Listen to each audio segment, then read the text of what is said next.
সকাল 8টা, 8টা মানে 8 রিপোর্টার। একেবারে এক্সক্লুসিভ খবর আপনাদের ড্রয়িং রুমে পৌঁছে দেবো আমরা।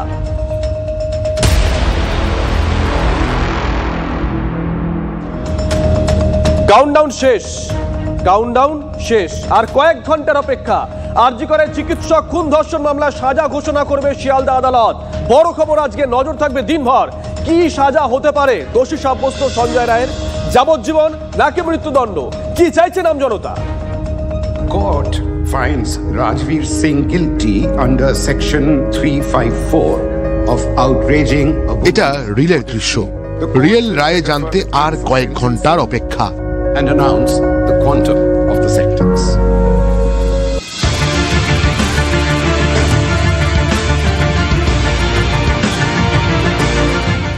আগস্ট তিলোত্তমা ধর্ষণ খুন। 9 জানুয়ারি শিয়ালদহে আদালতে বিচার প্রক্রিয়া শেষ। 18 জানুয়ারি দোষী সাব্যস্ত সঞ্জয় রায়। 20 জানুয়ারি সাজা ঘোষণা। কি সাজা হতে পারে সঞ্জয়ের? আদালতের নজরে রয়েছে 3 শাস্তি: 25 বছরের জেল অথবা যাবজ্জীবন কারাদণ্ড, কিংবা সর্বোচ্চ শাস্তি মৃত্যুদণ্ড। সঞ্জয়ের বিরুদ্ধে ভারতীয় ন্যায় সংহিতার 64, 66, 103(1) ধারায় মামলা রুজু করা হয়েছিল। চার্জ গঠনও করা হয় ওই ধারাগুলিতেই। 64 নম্বর ধারায় ধর্ষণের ঘটনায় সর্বোচ্চ 10 বছর বা তার বেশি কারাদণ্ড হতে পারে। 66 নম্বর ধারায় ধর্ষণ করতে গিয়ে খুনের ঘটনায় 25 বছর থেকে সর্বোচ্চ যাবজ্জীবন কারাদণ্ড হতে পারে। এবং 103(1) নম্বর ধারায় গলা টিপে হত্যায় সর্বোচ্চ শাস্তি মৃত্যুদণ্ড হতে পারে। শিয়ালদা কোর্টের যিনি বিচারক, তিনি যে আলোকপাত করেছেন এই বিচার ব্যবস্থার উপরে আমাদের যে বিশ্বাস, সেটাকে উনি রেখেছেন। এবং যাতে দ্বিতীয় সিঁড়িতে আমরা উঠতে পারি বিচার ব্যবস্থার, সেই ব্যবস্থা উনি আশা করি সোমবার দিন সেই জাজমেন্টের মধ্যে রাখবেন। ভাইয়ের যদি সর্বোচ্চ সাজা হয় তাকে মৃত্যুদণ্ড, কিছু বলার নেই, আইন যা দেবে বলবে তাই মেনে নেব। সোমবার বেলা 12:30টায় এজলাস বসার কথা। প্রথমে সঞ্জয় রায়, তার আইনজীবী এবং নির্যাতিতার পরিবারের বক্তব্য শুনবেন বিচারক। তারপর শাস্তি ঘোষণা। কি চাইছে আমজনতা? এরকম পাবলিকের তো মানে ফাঁসি হওয়াই দরকার। ওর ফাঁসি চাই, যদি ও অপরাধী হয়ে থাকে ওর ফাঁসি চাই। আদালত মানে ন্যায্য করবে সেটা তো চাই। আর আমার তরফ থেকে আমি একটা মহিলা হয়ে আমি চাই যে ওর ফাঁসি হোক, সঞ্জয়ের ফাঁসি হোক, এটাই চাই। এবারে আসল কথা হচ্ছে যে সঞ্জয় তো আসল দোষী নয়, আসল যারা দোষী তাদেরকে দোষী সাব্যস্ত করা হোক। ওর পিছনে তো আরো অনেকে বড় বড় মাথা আছে, তাদেরকে ধরা হোক। সঞ্জয় একাই দোষী কিনা তা নিয়ে সংশয় রয়েছে রাজনীতিকদের মধ্যেও। তবু সঞ্জয়ের শাস্তির পক্ষেই সওয়াল করেছেন তারা। চার্জ ফ্রেম হয়েছে, তার মানে ক্যাপিটাল পানিশমেন্টই হবে, কিন্তু অমীমাংসিত বিষয়গুলো মীমাংসিত। ফাঁসির মঞ্চে যাওয়ার আগে, যাবজ্জীবন সাজা খাটার আগে সে বাঁচার জন্য চেষ্টা করতেই পারে। তাই তাকে অপরাধী না বলে তাকে ভদ্রলোক বলা কোনো প্রয়োজন আছে বলে মনে করি না। এক, বিচারক সেখানে কোনো ভুল করছে বলে আমি মনে করি না। শিয়ালদা আদালত যে শাস্তিই দিক না কেন, উচ্চ আদালতে যাওয়ার সুযোগ থাকবে সঞ্জয়ের। রায় যেটা বেরিয়েছে সেই রায়কে চূড়ান্ত আমরা এখনই বলতে পারবো না। চূড়ান্ত বলতে পারবো না, তার কারণ যার বিরুদ্ধে রায় হয়েছে তার অ্যাপিল করার অধিকার আছে কলকাতা হাইকোর্টে, সুপ্রিম কোর্টে। তারপরেও সে যদি মার্সি পিটিশন করতে পারে রাজ্যপালের কাছে। ফলে এই অধিকারগুলো তার আছে, ফলে এইটাই চূড়ান্ত রায় নয়। যাকে নিয়ে এত চর্চা, সেই সঞ্জয়ের কি হাবভাব? প্রেসিডেন্সি জেল সূত্রে খবর, খুব একটা হেলদোল নেই তার। চুপ করে বসে থাকছে সে। 8ই আগস্টে রাতের জন্য নিজেকে কখনো ক্ষমা করতে পারবে Sanjay? Bureau report, TV9 Bangla. গত বছর 9 আগস্ট থেকে 18 জানুয়ারি, মাঝে কেটে গেছে 5টা মাস। আরজি করে চিকিৎসক পড়ুয়ার নৃশংস পরিণতি থেকে সঞ্জয় দোষী সাব্যস্ত হওয়া পর্যন্ত অনেক জল গড়িয়েছে এই গঙ্গা দিয়ে। একবার সেই অধ্যায়ের পাতা উল্টানো যাক।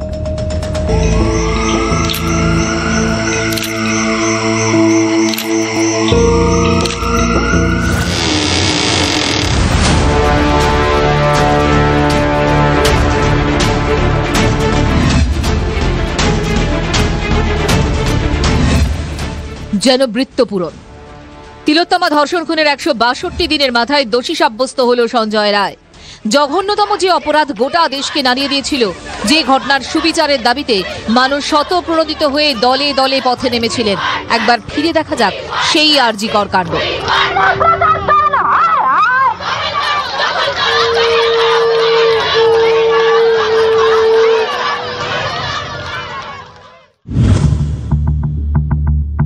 9 আগস্ট 2024 আরজিকর মেডিকেল কলেজে উদ্ধার হয় চিকিৎসক পড়ুয়া তিলোত্তমার মৃতদেহ। 10 আগস্ট ঠিক একদিন পরে ধর্ষণ খুনের অভিযোগে গ্রেফতার করা হয় কলকাতা পুলিশের সিভিক ভলেন্টিয়ার সঞ্জয় রায়কে। এর দুদিন পরে 12 আগস্ট আরজিকরের তৎকালীন অধ্যক্ষ সন্দীপ ঘোষ স্বাস্থ্য ভবনে গিয়ে ইস্তফা দেন। সেদিন বিকেলে নির্যাতিতার বাড়িতে গিয়ে যথাযথ পদক্ষেপের আশ্বাস দেন মুখ্যমন্ত্রী। আমি চাই পুলিশ যত তাড়াতাড়ি সম্ভব দোষীদের গ্রেপ্তার করবে, আর রবিবার পর্যন্ত যদি তারা কুল কিনারা করতে না পারেন, কারণ ভেতরেও তো অনেকে আছে, তাহলে এই কেসটা আমরা আমাদের হাতে রাখবো না, আমরা সিবিআইকে দিয়ে দেবো। 13 আগস্ট যদিও একদিন পরই তিলোত্তমা কাণ্ডে সিবিআইকে তদন্তভার তুলে দেয় কলকাতা হাইকোর্ট। রাজ্য জুড়ে আন্দোলন দানা বাঁধে। 14 আগস্ট গোটা বাংলায় যখন রাত দখল আন্দোলন চলছে, সেই সময় আরজিকর মেডিকেল কলেজে ভয়ঙ্কর হামলা চালায় বহিরাগত দুষ্কৃতীরা। আন্দোলনকারী জুনিয়র চিকিৎসকদের মঞ্চ তছনছ করে দেওয়া হয়। পুলিশের উপরেও চড়াও হয় দুষ্কৃতীরা। পরিস্থিতি সামাল দিতে নামেন কলকাতার তৎকালীন পুলিশ কমিশনার বিনীত গোয়েল। গোটা ঘটনায় নিন্দার ঝড় ওঠে বিশ্বজুড়ে।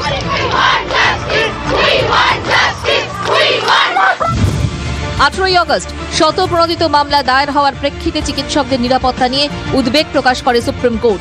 প্রশ্ন ওঠে রাজ্য সরকারের ভূমিকা নিয়ে। 20 আগস্ট রাজ্য সরকারের কাছে এই মামলার স্ট্যাটাস রিপোর্ট তলব করে সর্বোচ্চ আদালত। পরের দিন 21 আগস্ট আদালতের নির্দেশে আরজিকরের নিরাপত্তায় মোতায়েন করা হয় সিআইএসএফ। এরই মধ্যে টানা 2 সপ্তাহ জিজ্ঞাসাবাদের পর আরজিকর মেডিকেল কলেজে দুর্নীতির অভিযোগে 2 সেপ্টেম্বর আরজিকরের প্রাক্তন অধ্যক্ষ সন্দীপ ঘোষকে গ্রেফতার করে সিবিআই। 3 সেপ্টেম্বর ধর্ষণ খুনের মামলায় দ্রুত বিচারের লক্ষ্যে বিধানসভায় পাশ হয় রাজ্য সরকারের আনা অপরাজিতা বিল।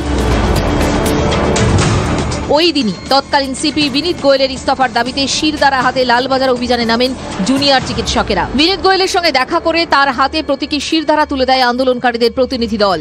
কিন্তু স্বাস্থ্য সচিব ও পুলিশ কমিশনারের অপসারণ সহ একাধিক দাবি পূরণ না হওয়ায় 10 সেপ্টেম্বর থেকে স্বাস্থ্য ভবনের সামনে অবস্থান শুরু করেন জুনিয়র ডাক্তাররা। সমাধান সূত্র খুঁজতে 12 সেপ্টেম্বর নবান্নে জুনিয়র ডাক্তারদের বৈঠকে ডাকা হয়, কিন্তু লাইভ স্ট্রিমিং সহ একাধিক ইস্যুতে বৈঠকই ভেস্তে যায়। 14 সেপ্টেম্বর বৃষ্টি ভেজা দুপুরে জুনিয়র চিকিৎসকদের অবস্থান মঞ্চে হাজির হন খোদ মুখ্যমন্ত্রী। জুনিয়র চিকিৎসকদের সঙ্গে তিনি কথা বলেন, বৈঠকে আহ্বান জানান। সেদিনই জানা যায় তিলোত্তমা ধর্ষণ খুনের মামলায় প্রমাণ লোপাটের অভিযোগে সন্দীপ ঘোষ ও টালা থানার তৎকালীন ওসি অভিজিৎ মণ্ডলকে গ্রেফতার করেছে সিবিআই। 14 সেপ্টেম্বর সন্ধ্যায় মুখ্যমন্ত্রীর কালীঘাটের বাড়িতে যায় জুনিয়র চিকিৎসকদের প্রতিনিধি দল। বৃষ্টির মধ্যে দীর্ঘ সময় অপেক্ষার পর সেই লাইভ স্ট্রিমিং ইস্যুতেই ভেস্তে যায় বৈঠক। 16 সেপ্টেম্বর পুলিশ কমিশনার পদ থেকে সরানো হয় বিনীত গোয়েলকে। 20 সেপ্টেম্বর স্বাস্থ্য ভবনের সামনে অবস্থান প্রত্যাহার করেন জুনিয়র চিকিৎসকেরা, কিন্তু জট তখনও কাটেনি। 5 অক্টোবর থেকে 10 দফা দাবি নিয়ে ধর্মতলায় আমরণ অনশন শুরু করেন জুনিয়র চিকিৎসকরা। এর ঠিক 2 দিন পর শিয়ালদা আদালতে প্রথম চার্জশিট জমা দেয় সিবিআই। তাতে মূল অভিযুক্ত একা সঞ্জয় রায়। 19 অক্টোবর ধর্মতলার অনশন মঞ্চে যান মুখ্য সচিব। তার ফোন থেকে মুখ্যমন্ত্রীর সঙ্গে কথা বলেন জুনিয়র চিকিৎসকরা। 21 অক্টোবর নবান্নে মুখ্যমন্ত্রীর সঙ্গে বৈঠক হয় জুনিয়র চিকিৎসকদের। দাবি মেনে বৈঠকের লাইভ স্ট্রিমিংও করা হয়। ওই দিন বৈঠক থেকে ফেরার পর অনশন মঞ্চে যান তিলোত্তমার মা বাবা। তার অনুরোধেই অনশন প্রত্যাহার করে নেন জুনিয়র চিকিৎসকরা। 4 নভেম্বর সঞ্জয় রায়ের বিরুদ্ধে চার্জ গঠন হয় শিয়ালদা আদালতে। 11 নভেম্বর থেকে শুরু হয় বিচার প্রক্রিয়া। ঠিক দুদিন পর 13 ডিসেম্বর সিবিআই সাপ্লিমেন্টারি চার্জশিট দিতে না পারায় ধর্ষণ খুনের মামলায় জামিন পেয়ে যান সন্দীপ ঘোষ ও অভিজিৎ মণ্ডল। নতুন বছরের 9 জানুয়ারি বিচার প্রক্রিয়া শুরুর 5 মাসের মাথায় শেষ হয় শুনানি।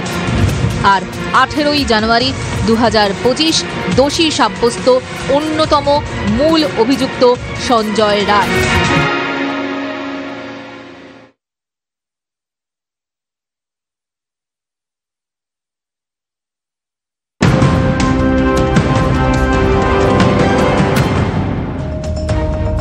আমরা অবশ্যই এই খবরের দিকে দিনভর নজর রাখবো, তবে এই মুহূর্তে আরো একটা বড় খবরের দিকে নজর রাখতে হচ্ছে। ফের শাসক দলের হাতে আক্রান্ত পুলিশ। বড় খবর, শাসক দলের হাতে আক্রান্ত পুলিশ। ভাঙড়ে শাক শহরে জুয়ার থেকে অভিযান চালাতে গেলে পুলিশকে মারধর করা হয় বলে অভিযোগ। কাদের বিরুদ্ধে অভিযোগ, ঠিক কি ঘটেছিল সত্যজিতের কাছ থেকে জানবো। সত্যজিৎ, দেখো, পুলিশ এবং এলাকা সূত্রে আমরা যতটুকু জানতে পারছি যে শাকশহর মেলাকে কেন্দ্র করে প্রত্যেক বছরই জুয়ার আসর বসায় ওই এলাকায় তৃণমূল কংগ্রেসের বেশ কিছু নেতা নেতৃত্ব, যার মধ্যে গুরুত্বপূর্ণ নাম MM শফি আহমেদ ওরফে শুভ, যে শওকত মোল্লার খুবই ঘনিষ্ঠ এবং তিনি বর্তমানে ভাঙড় এক পঞ্চায়েত সমিতির সহকারী সভাপতি। সেই শুভর নেতৃত্বে, তার তত্ত্বাবধানেই কিন্তু এই জুয়ার আসর বসে। প্রত্যেক বছর ফি বছরেই এই জুয়ার আসর বসে এবং ব্যাপকভাবে মেলা চলে। এবছর কলকাতা পুলিশ নিশ্চিত, তুমি জানো, যে দায়িত্বে নিয়েছে ভাঙড় ডিভিশনকে এবং সেই ভাঙড় থানার মধ্যেই শাকশহর পড়ে। পুলিশ যখন জানতে পারে যে জুয়ার আসর বসেছে, কিন্তু তখনই তারা কালকে রাতে সেই জুয়ার থেকে তারা রেড চালায় এবং বেশ কয়েকজনকে আটক করে। যতটুকু আমরা জানতে পাচ্ছি যে আটক করার পরেই এলাকার তৃণমূল কংগ্রেসের সমর্থকরা, বেশ কিছু সাধারণ মানুষ, তারা জোরপূর্বক গাড়ি থেকে তাদেরকে বার করে নেওয়ার চেষ্টা করে। পুলিশ বাধা দিলে তাদেরকে মারধর করে এবং একজন কনস্টেবল গুরুতরভাবে আহত হয়, কয়েকজন সিভিকও আহত হয়। একজনের কাঁধে চোট পেয়েছে এবং চোট এতটাই গুরুতর, সিটি স্ক্যান করার পরে সেখানে চির ধরেছে বলে কিন্তু জানা যাচ্ছে। এই ঘটনায় ব্যাপক উত্তেজনা ছড়ায় এবং তারপরেই 2-3টি থানার পার্শ্ববর্তী চন্দনেশ্বর, কাশীপুর থানার পুলিশ বিরাট যায় এবং পরিস্থিতি নিয়ন্ত্রণে আসে। কিন্তু বারবারই যে খবরটা লাগাতার চলছে যে রাজ্যে যেভাবে সারা রাজ্য নজর রাখো। শওকত মোল্লা, তার সঙ্গে আমরা কথা বলেছিলাম, সত্যজিৎ কথা বলেছিল, তিনি কি বলেছেন শুনুন। বাইরে ছিলাম, সবে মাত্র ফিরছি। যদি কেউ এই ধরনের কাজ করে কখনো সেটাকে অ্যাকসেপ্ট করা হবে না, তার বিরুদ্ধে যথাযথ ব্যবস্থা নেওয়া হবে। এখানে ওই ক্যানিং, আমার বিধানসভার একটা মেলা চলে শাকসাজে, আমি জানি এই ধরনের কোনো ঘটনা ঘটেছে বলে আমার জানা নেই। এটা ভাঙড় বিধানসভায় নয়, এটা ক্যানিং পূর্ব বিধানসভায়। আমি খবর নিয়ে জানাবো।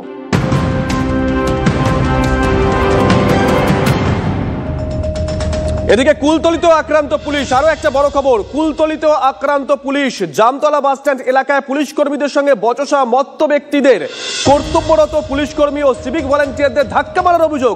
ঠিক কি অভিযোগ, কাদের বিরুদ্ধে অভিযোগ? অভিজ্ঞান আমাদের সঙ্গে রয়েছেন টেলিফোন, আমাদের সহকর্মী। অভিজ্ঞান, তোমাকে জানিয়ে রাখি যে যেহেতু গতকাল রবিবার ছুটির দিন, আর সেই সঙ্গে সঙ্গে কুলতলি যে ওখানকার কৈখালী পর্যটন কেন্দ্র রয়েছে, বহু মানুষ সেখানে পিকনিক করতে আসেন, বেড়াতে আসেন। বারুইপুরের উত্তরভাগ এলাকা থেকে 4 জন ব্যক্তি ওখানে গতকাল এসেছিল কৈখালীতে বেড়াতে এবং রাত্রে যখন তারা ফিরছিল, তো তাদের যে গাড়িটি একেবারে কুলতলি যে প্রাণ কেন্দ্র রয়েছে জামতলায়, রাস্তার বাজ বরাবর সেখানে গাড়িটি রেখে দেওয়া হয়। সেই সময় বিষয়টি নজরে আসে কর্তব্যরত পুলিশ কর্মীদের। তারা গাড়িটিকে রাস্তার ধারে সাইড করতে বলে, আর তাতেই ওপর যেহেতু পুলিশ তাদেরকে সাইড করতে বলেছে, তারা গাড়ি থেকে নেমে রীতিমতো পুলিশ কর্মীদের সঙ্গে উত্তপ্ত বাক্য বিনিময় এবং তাদের সঙ্গে বচসায় জড়িয়ে পড়ে। শুধু তাই নয়, পুলিশের গায়ে ধাক্কা পর্যন্ত মারার অভিযোগ উঠেছে এই 4 জন ব্যক্তির বিরুদ্ধে। শেষ পর্যন্ত তাদের মধ্যে 2 জনকে পুলিশ আটক করেছে রাতেই। তাদেরকে কুলতলি জামতলায় সেখানকার হাসপাতালে তাদেরকে শারীরিক পরীক্ষা পর্যন্ত করানো হয়েছে। প্রশ্ন উঠেছে যে প্রকাশ্য এবং এইরকম একটা জায়গায় কিভাবে কর্তব্য। একদমই তাই, একদমই নজর থাকবে। অভিজ্ঞান, নজর রাখো।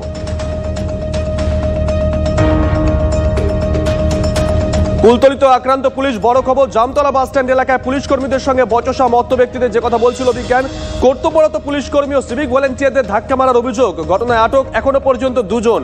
জানা গেছে গতকাল কৈখালীতে বেড়াতে গেছিলেন ওই 2 ব্যক্তি। বাড়ি ফেরার সময় নেশাগ্রস্ত অবস্থায় জামতলা বাস স্ট্যান্ডের রাস্তার মাঝখানে গাড়ি রাখেন। ডিউটিরত পুলিশ কর্মীরা গাড়ি সরাতে